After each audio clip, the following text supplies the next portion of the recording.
General Faiz Hamid को सजा सुना दी गई है। जनरल फैज हमीद को 14 साल कैद बामुशक्कत सुनाई गई है।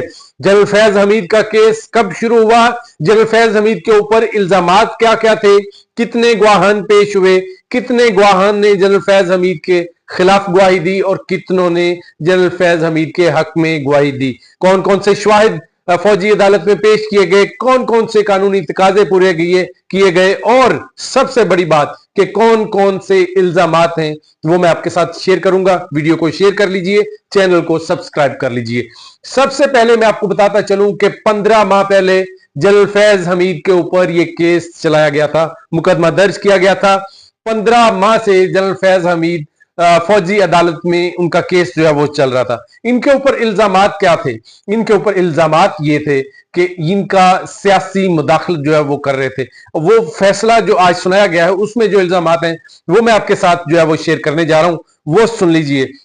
सबसे पहला और बड़ा इल्जाम यह है कि सियासी सरगर्मियों में मुलव्विस थे और ऑफिशियल सीक्रेट एक्ट की खिलाफ वर्जी इन्होंने की, यानी वो एक्ट जो सिर्फ और सिर्फ ये फौजी अफसरान का ऑफिशियल सीक्रेट एक्ट होता है, यानी जो हल्फ उठाया जाता है जब भी नौकरी में जाया जाता है या नौकरी मिलती है तो सबसे पहले जो हल्फ उठाया जाता है उसकी पासदारी करना जो है वो बहुत जरूरी है।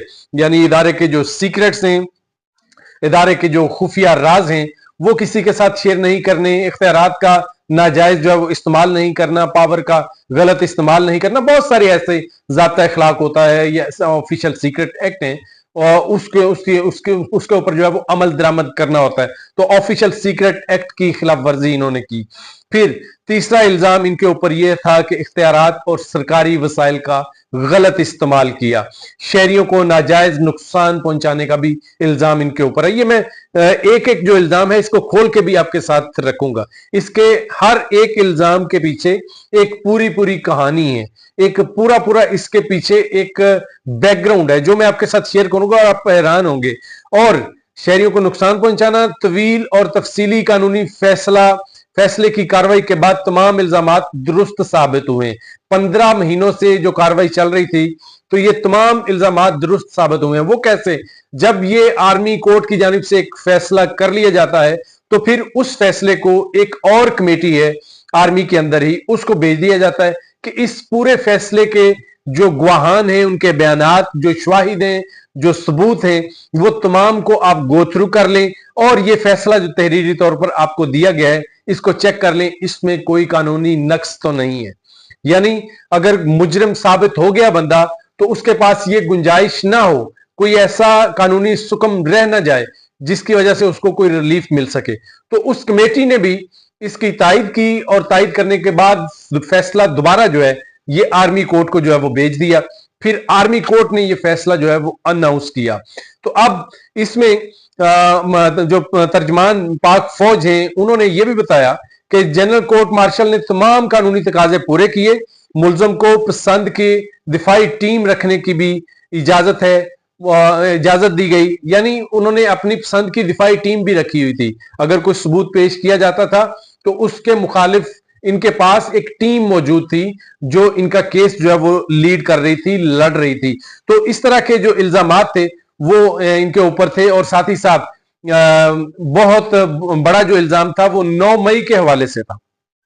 जनरल फैज हमीद के ऊपर यह इल्जाम भी था कि उन्होंने पाकिस्तान तहरीक इंसाफ, खुल के पाकिस्तान तहरीक इंसाफ का नाम तो नहीं लिया गया, लेकिन पाकिस्तान तहरीक इंसाफ के साथ मिलकर ऐसी साजिश की जिससे अवाम को भी नुकसान हुआ, मुल्क को भी नुकसान हुआ और फौज के अंदर बगावत पैदा करने की कोशिश भी की।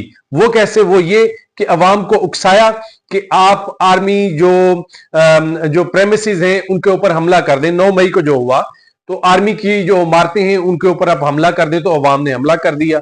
और फिर उसके बाद जनरल फैज हमीद दोनों तरफ जो है वो खेलते रहे। जनरल फैज हमीद के बारे में यह भी कहा जा रहा है कि उन्होंने मियां मोहम्मद नवाज शरीफ से भी रब्ता किया और शहबाज शरीफ से भी कि आप मुझे आर्मी चीफ बना दें तो मैं आप जो कहेंगे, जैसा कहेंगे वो करने के लिए तैयार हूं।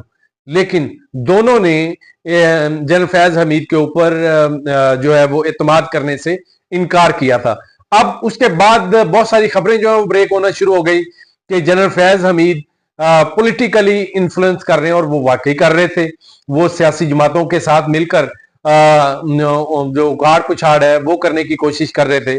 फिर अपना जो उनका प्रोफाइल है उसका नाजायज जो है वो इस्तेमाल कर रहे थे, और उनके ऊपर यह भी इल्जाम था कि अरबों रुपए उन्होंने जो पाकिस्तान तहरीक इंसाफ के उनके साथ राब्ते में लोग थे उनसे लिए, और पाकिस्तान तहरीक इंसाफ के वो लोग भी इनसे तंग आ चुके थे।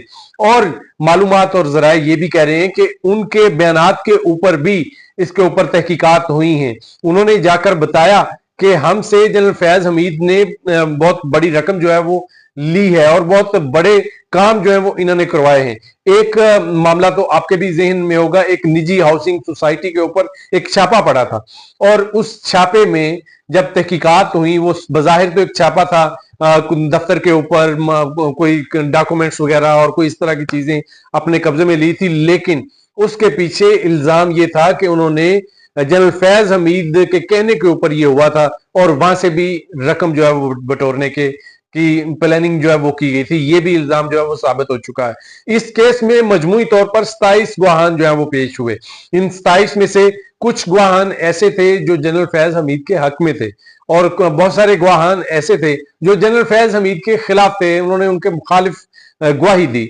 लेकिन जिन्होंने जनरल फैज हमीद के मुखालिफ गवाही दी, उनके पास सबूत और शवाहिद इस कदर मजबूत थे, इस कदर दलीलें उनकी जो है वो मजबूत थी कि वो उनकी जो गवाही है वो कबूल करनी पड़ी। लेकिन जिन्होंने जनरल फैज हमीद के हक में गवाही दी, उनके पास ना कोई दलाइल थे, ना कोई सबूत थे, ना कोई शवाहिद थे, तो उनकी उनकी जो गवाहियां हैं उनको कबूल जो है वो नहीं किया गया। इसके साथ साथ जनरल फैज हमीद इस वक्त जो है वो उनके ऊपर उनको 14 साल बामुशक्कत कैद जो है वो सुनाई गई है। अब उनके पास मुतलका फॉरम के ऊपर अपील करने का हक भी दिया गया है। हालांकि आर्मी कोर्ट्स के अंदर हमने नहीं सुना कि अपील की जो है वो रहम की अपील या किसी भी केस की अपील दायर करने का कोई हक होता है, लेकिन जनरल फैज हमीद को ये हक भी जो है वो दिया गया है।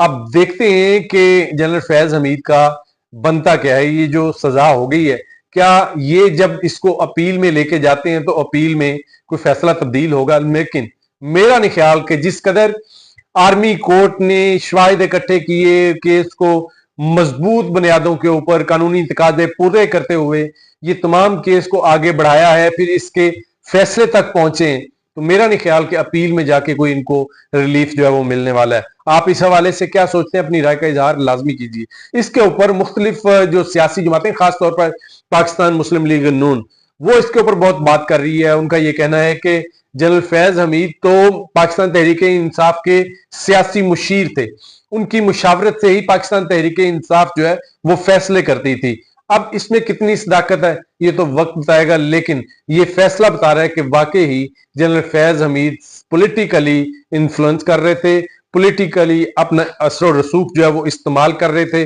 और पाकिस्तान तहरीक इंसाफ के साथ मिलकर उन्होंने बहुत सारी साजिशें की जिसकी सजा उनको मिलने जा रही।